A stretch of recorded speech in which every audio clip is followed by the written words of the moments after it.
So this is the man that you all know and love, Edigga. And right now I am in historic Mount Vernon area of Baltimore. Very prominent, a lot of tourist attractions. If you're ever in the Baltimore area, in the west side of Baltimore, come on down to the Mount Vernon area.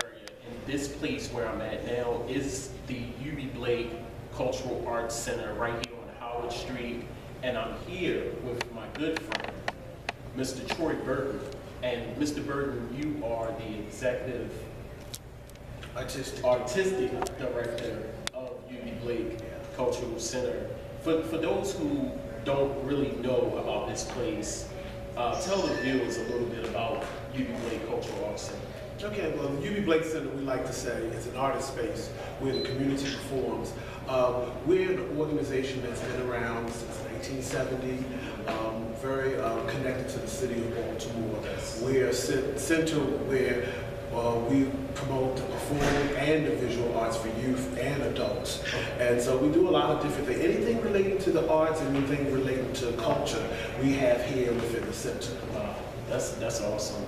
Tell the viewers a little bit about yourself and your extensive background. It's hard to talk about yourself. Well, I'm straight up Baltimorean.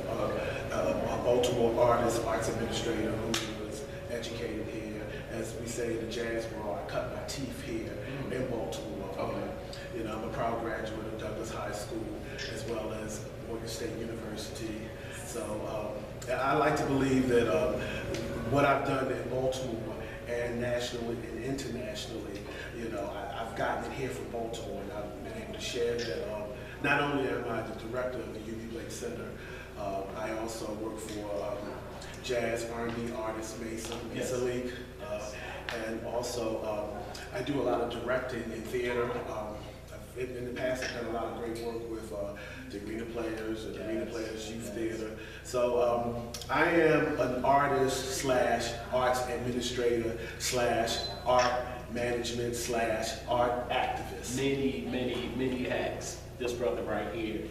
You talked about the Arena Playhouse, one of the oldest Black owned and operated theaters here in Baltimore, Maryland. But let me say, it's one of the oldest continuing operating theaters. Yes. There's been others that came before, but they ceased to exist. But the Arena Players have existed from the time that they opened in 1953 up until now. Never shut their doors, and they're still making great things happen. Yes. Tell me about, you directed some plays there. Oh, wow. I've directed a lot of plays there. Wow. Some of them, some original pieces. Okay. I remember in 1999, I did an original piece called The Drum, and it was actually a workshop with my drama students at Douglas High School, and then it was brought to Arena Players. The Broadway musical, Once on This Island, I did some performing there. I was in the production of Dreamgirls, Tap Dance Kid, and then for at least 15 years, I was the drama instructor for the youth theater, where we had an opportunity to develop original works, produce works that were already established. We had summer program, fall program, and then at one time we were invited to represent the city of Baltimore in 2002 in Rotterdam, Holland, for just like an international arts exchange, and we did a piece. It was a choir poem. You know, Europeans are not familiar with the choir poem, meaning choreography, poetry, movement, music, as a theater setting. So we went over to perform an original choir poem that we wrote, and as well as teach workshops, theater workshops, as an exchange to students and adults here. And I took a group of kids from the States over there, and we just did a wonderful exchange. So it was a great blessing. You are the executive artistic, did I say that right? Oh, yeah. Director here. What are your responsibilities? It's actually two hats. A lot of times in a lot of hats. nonprofits, you know, you have to wear more than one hat. Okay. And as the artistic executive director, I am responsible for the daily operations of the center to make sure that the doors of the center stay open through fundraising efforts or through writing grants, as well as to oversee all of the art shows that we produce, any of the performances that we produce, organize the classes that we actually have here at the center. But we have a unique thing here at the Eubie Trade Center. Like I said, it's an art space. Okay. And with that, we provide opportunities for other art organizations to exist. There are a lot of art organizations in Baltimore that don't necessarily have their own home base, so we provide studio space, office space, classroom space, so they can exist. We've had a wonderful history, and I think it's been something I've been doing since I've been director for the past 9 years, that provide opportunities to kind of give back and give smaller organizations a chance to grow. Because a lot of people coming along that have great ideas, but they may not necessarily have the right people working with them to put direction into it. And so, and affording space. Okay. So some of them we actually have Dance Baltimore as an organization, Jazz Alliance. We have another wonderful arts organization, Muse 360, that focus on youth, and they do a lot of visual dance, mostly dance, and in the performing arts like theater. And we have an African dance troupe that also, so all of these different groups come into the space, and we nurture them like as the parent organization, so they can grow and become successful organizations serving the public. Wow, that's awesome. Now, talk about your musical relationship with Miss Mason. Okay. A native Baltimorean. Yeah. Shout out to Mason. Talk about what it is that you do with her, and how has it been working with her? Well, Mason and I, we started at Morgan State University under the late great Dr. Nathan Carter, singing in the choir, and we always talked about our visions as students, what we want to do with our careers. And we made a bond there, supporting each other. I mean, to the point where we were in class, we would buy lunch for each other. One was broke and the other had money, we would buy the food and split it in half.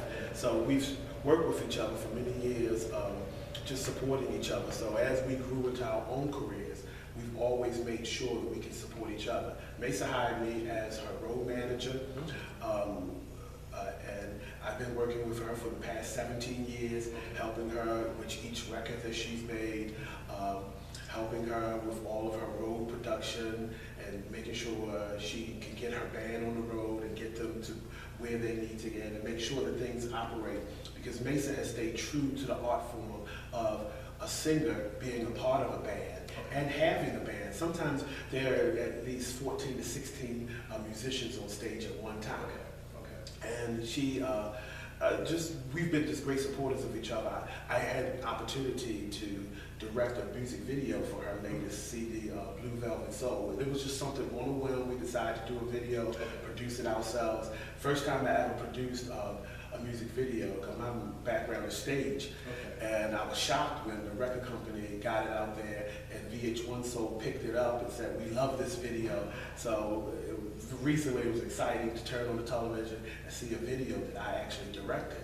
So I was like, wow. How did that make you feel at that moment, being from stage to now music producer?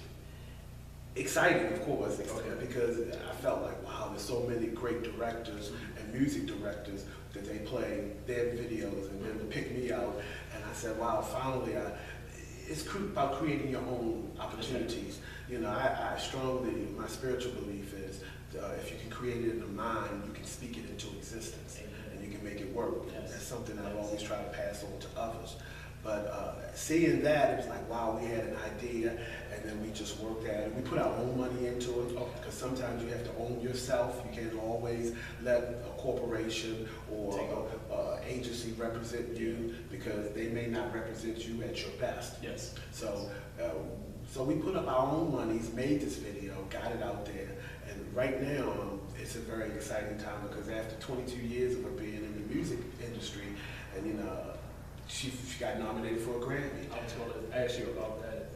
And that's wonderful, because when you can put that title, you know, sometimes it's not all about titles, but when you can put that title, Grammy nominated, it means a financial reward that can come with it, because you can charge more, because you've been recognized by one of the highest things, entities in the music business. So it's been very rewarding and kind of crazy, because people are coming up to me saying, congratulations, congratulations. And I said, I didn't sing a note. I didn't sing a note. All I did some of the behind the scenes, but I didn't sing one note. What are you saying congratulations to me for? And they're saying that, you know, but you've been there supporting. So when an artist gets nominated for a Grammy, if they win or if they don't win, it's still the team has already won because of being recognized. You know, we just want to just make good music and get it out there to the people. That's awesome. You know, we've actually also with Mesa, we started our own label where in 2012 we released a CD called Mesa Live at the Berkshire. But we came up with a unique packaging for it. It's I wish I had a copy to show you. It's designed like an album with the album cover, but the CDs are inside. That's something that we've really developed. You know, because people love to see album artwork and read the credits. That's something you don't see anymore with downloading and you know, CDs. You know, it's taken away from the actual. Yeah, keeping that art. But that's something that we started our own group, Blue Roses Entertainment Group, and we own it. So every penny every time the record sells, it comes back to her. Instead of, you know, going channeling through so many different hands, that you always own your own product. Yes, I agree. So, you wear many hats. Yeah. What motivates you to continue, but more importantly, what keeps you sane? Wow. I don't know if I can say that on camera, but what keeps me sane is really when I sit back and I watch the people enjoy the work that I produce. Even if they don't know that I produced it, you know, I believe what comes from the heart reaches the heart. So when people embrace your art, you know, if it's no more than an art show, if it's a dance performance through a group of kids dancing or anything like that, it's something that you know you've had a part of that and you've touched people. And sometimes you don't even know how you inspire them until like years later you say, like I see a lot of my former students from Arena Players, they become opening in Broadway and films and things like that. And I just sit back and I'll see their parents somewhere and they say, you know, Mr. Burton, we were just talking about you the other day. If it hadn't been for that experience that they had at Arena Players, even sometimes when you really got into them about it, you know, they're telling them things like, you gotta have skin tough as leather to be in this business. And also always having a mindset for dealing with the business, knowing how to read contracts and things like that. So when I see people out here and what they're doing, and I know that I had a part of it, I just sit back and say, hey, sometimes I don't need to get the flowers, I don't need to get the applause and the name recognition. As long as I see great things happening, I know I've done my part. I'm about to take you back on two separate occasions. Douglas, Frederick Douglass High School, 450, shout out to my Alabama. You directed a play, The Wiz. And I didn't have a speaking part. I think I was one of the members that were cleaning up one of the sleeves on the scene. But just being on the stage and seeing you direct, I was like, man, this is awesome. I did not have a speaking part. And also at the Arena Players church, we used to go there all the time. And Dreamgirls. A friend of ours, the associate pastor, Sharon Brown. Yeah. Sharon Brown. Wow. She played Effie. Yes, she played Effie. She came out. Played my sister. And when you ran out, I was like, I know him. Right there. So that, for me, to see you directing, it was like, wow, this is awesome. This is awesome. You took me back. Yeah. Especially that play, The Wigs. Just the, you know, you directing and all of us was involved and how the control was on the stage. It was a memorable moment. I did not have a speaker part. And I think somebody said, we need helpers, or I thought I was just going to be behind the stage. But I was sweeping or whatever I was doing, just to be a part of that was awesome. So, thank you. Yeah. I always believe that, you know, everyone that comes in the room, you can't always give them a speaking role, but everyone, they have something that they're a part of to make the whole thing work. And you can't create where everybody is seen at one particular time, but you can create moments when everybody on stage will be seen. Wow. That was something I've always believed in, is that, you know, everybody has their special moment. True. You know, and there's moments when you support, like, I am a supporter when I work with Mason. Okay. You know, when I come to the Eubie Blake Center, I am the person who has to step in the forefront to sell the center, to promote it, to preserve it, things of that nature. So I mean, understanding how to take those many hats off, and that's a saying I use a lot of time. Excuse me while I take one hat off. I mean, there's been times I produce my own theater works within the city, and then there are times when I've been hired by others. Like right now, I'm working on a piece with Center Stage. Okay. Center Stage, they're having a moment called Trayvon's Moment. And they ask different artists and arts organizations to pair up to actually produce something related to the Trayvon Martin situation. Right now, I'm shooting a short film called You Thought I Was Him. And it's all based on perception. So we're telling the story of another 17-year-old. His name is Kevin. Okay. And Kevin is actually, he lives in Baltimore, and he's actually murdered. It's similar to the Trayvon Martin story.